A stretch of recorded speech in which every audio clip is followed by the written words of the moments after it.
I'm Lance Lysowski, the Sabres beat writer from the Buffalo News here in Edmonton on a Sabres off day. No practice after the 8-3 loss to the Edmonton Oilers. Sabres will be back on the ice on Saturday in Edmonton before they head to Calgary, where they wrap the road trip Sunday night against the Flames. Now, I know everybody who stayed up and watched the game Thursday night or woke up and looked at the result likely asked themselves, what was that?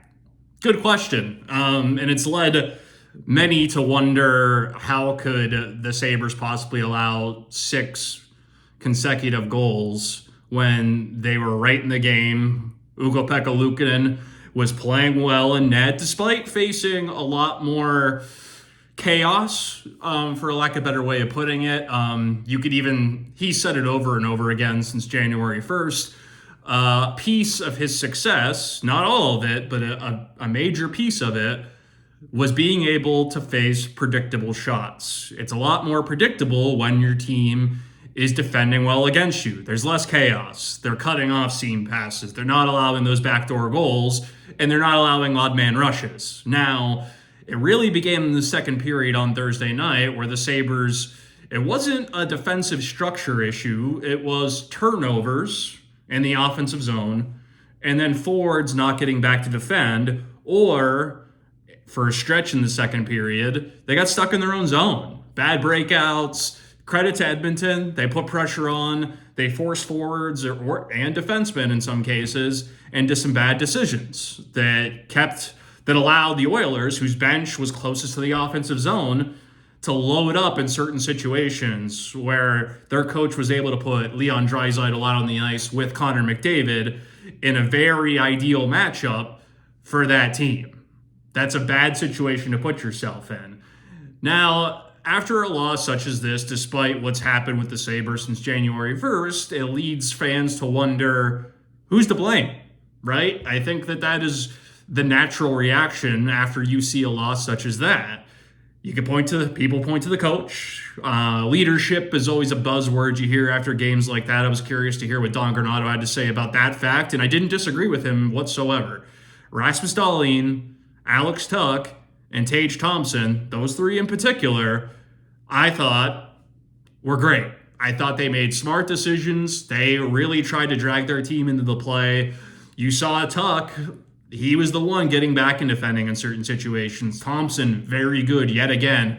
Dahlin doesn't have to lead with his voice. He does it with his play. He elevates. You can criticize the turnover near the blue line, but the guy is they're pushing for offense at that point in the game. I'm not going to fault him in that situation. You need your forwards to get back to help out. So it's not the more experienced players. Gergensons was fine. People want to talk about the bottom 6 forwards. That wasn't the issue either. It was youth. It was the more inexperienced players, and some who have actually played quite a few games in the NHL and then made uncharacteristic mistakes. The one reaction I had at the start of that game when you saw the lineup was, it's risky to put a young forward like JJ Peterka on the top line on the road when the Edmonton Oilers have second change. They can choose your matchups. We saw on Thursday night how dynamic JJ Peterka is. He can score goals. He is very good at that. Finishes the chance in the front of the net only a couple minutes into the game, a chance that was created with an unbelievable pass by Alex Tuch. In the second period, later on, Peterka collects that pass from Connor Clifton, and although Peterka didn't get all of the shot that he wanted on the play, he manages to beat Stuart Skinner with a low shot to give Buffalo a 3-2 lead. There's the other side of the coin, though, that goes back to Peterka's time in Rochester, where he is a young player who is still learning that every detail in your game matters, especially when you're on the ice against players like Connor McDavid, Leon Draisaitl. The margin for error is very, very thin, razor thin. And he made some very costly mistakes. And you can live with turnovers, especially, that's my opinion at least. Like, you think about the tying goal late in the second period, his shift right after he gives the Sabres the lead, he makes a bad pass on a breakout. It looked like he flubbed the puck. It goes to the middle of the ice. Edmonton reloads, low to high. Matthias Ekholm gets a shot on net, and Zach Hyman tips it past Luukkonen, and it's a 3-3 game. They're still in it at that point. But I don't know if it was pressing. I don't know if it's frustration. Or it's just a matter of a young player on the ice that gets elite, top level, best in the world talent where he makes mistakes. He takes a penalty early in the third period against a power play that is first in the NHL at home. Now, Don Granato said penalties are subjective. I wouldn't focus on that. But the player put himself in a position where he puts the stick around another player's wrist. They're calling that.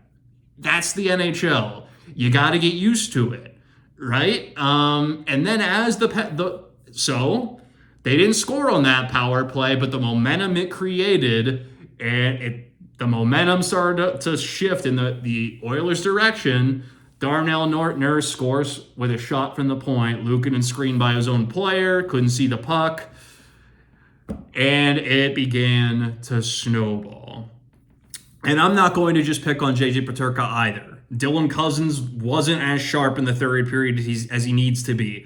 And I'm not even referring to the lost puck battle on one of the goals. It's coverage in front of the net. And this is a recurring issue that this team has had over the past few seasons, which again leads to another question. Are the young players on this roster learning fast enough?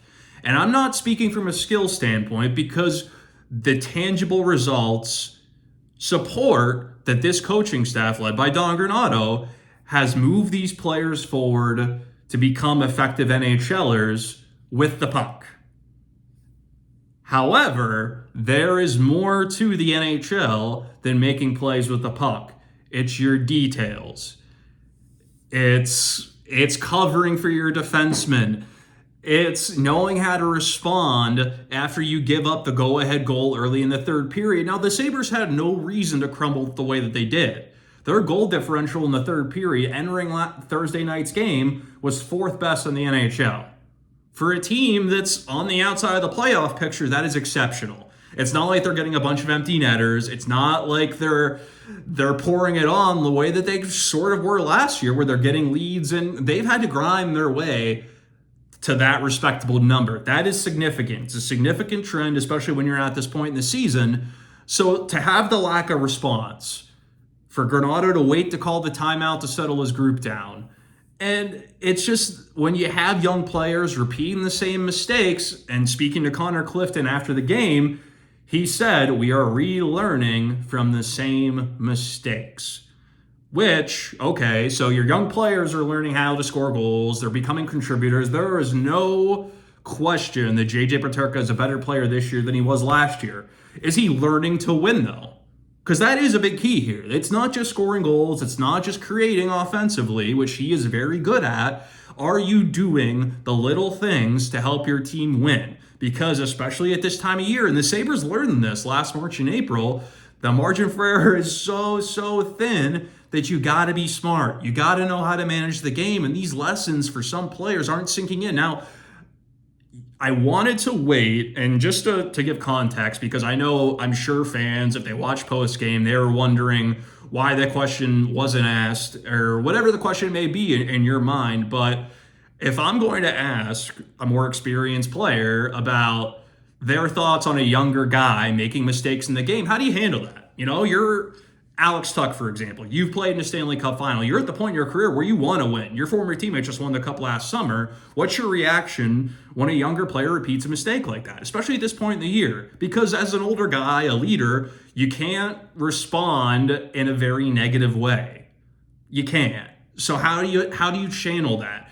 And rather than asking that in the heat of the moment where players were, that was a very, very angry locker room. And it should be. It should be. There should be a lot of frustration, disappointment, however you want to describe the potential emotions. I chose to wait. I'm very curious to hear that piece of it. And because it has to be a little maddening at this point. And I think it is important to point out this hasn't been a recurring issue the last few months, which is what makes it, I think, confusing. It's hard to pinpoint why it would have happened in a game like that. Now, you could say 3 games in 4 nights. Tage Thompson didn't want to hear that excuse. He brushed it off immediately, and good for him, because it shouldn't be at this time of the year, every team is playing a very condensed, chaotic schedule with, maybe not travel on the West Coast on a long road trip such as this, but you're going to have challenges, and you've got to find a way to simplify your game, and this group still hasn't figured it out. And is it coaching? Is it players? That is a question that Kevin Adams is going to have to ask himself and answer through conversations with players, conversations with the coaching staff, because it shouldn't happen at this point in the year. And it's not just the game on Thursday night. And I'm not even going to refer to the Tuesday loss in Vancouver, because I thought the Canucks were phenomenal. I didn't have an issue at all with the Sabres' effort. They played a very good hockey team. It was a disruptive flow of that game, penalties early on. They sort of had to grind their way out, and they found a way in the third period, but it took them too long. Detroit, bad second and third period, so something similar along those lines. So I don't want to act like this is a recurring issues, which it sort of was last season. Let's not ignore that fact, but it is troubling,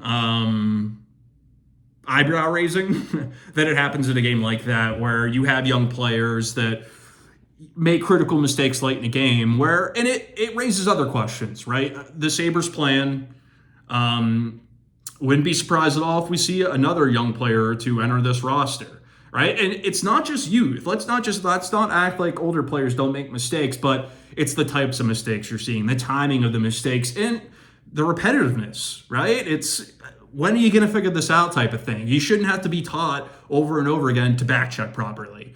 If Peterka if he catches up on that 3-on-2 with Draisaitl, McDavid, and Ekholm, he might be able to lift the stick of Ekholm and prevent him from just firing a slap shot down the slot that he's used to score a goal. And it's not just Peterka. I'll repeat, there were a lot of mistakes in that game by a combination of players, but it really stood out with the younger ones. And it just raises some interesting questions. The Sabres return to practice on Saturday. We'll see how. Are they going to change the lineup? What's the feel going to be heading into that game Sunday night in Calgary before they return home for a long, 5 or 6 games at KeyBank Center? I believe it's 5 until they hit the road again. So more questions than answers after that one. Peterka, 2 goals. Overall, he did a lot of good things. And you could say that for a few other younger guys, but the mistakes were very costly and certainly stood out. A shame for Ukko-Pekka Luukkonen. He's played so well, but his teammates, not all of them, but some of them certainly hung him out to dry later in that game. I'm Lance Lysowski, the Buffalo News. Take care.